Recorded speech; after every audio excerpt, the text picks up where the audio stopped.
How to capture a very nice photo and enhance it using Lightroom.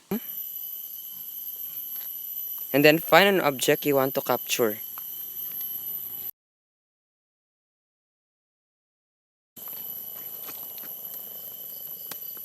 And then focus. And then click to capture.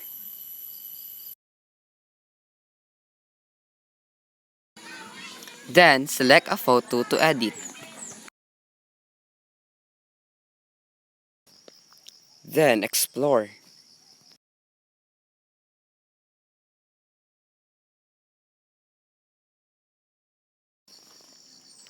And enhance your photo any way you want. For example, you can click the auto button or the preset. Then you can choose either the natural bright, high contrast detail, or the vivid or the matte. And then remove chromatic and enable lens correction.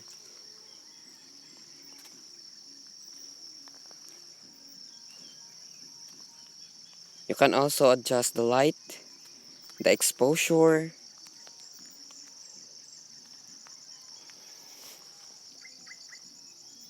the shadows,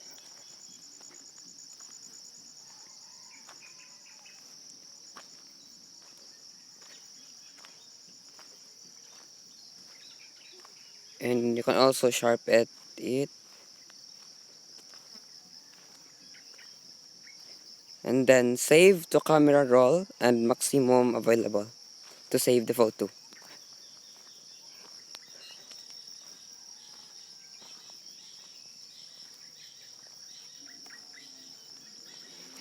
After the photo save, you can view it on the photo album.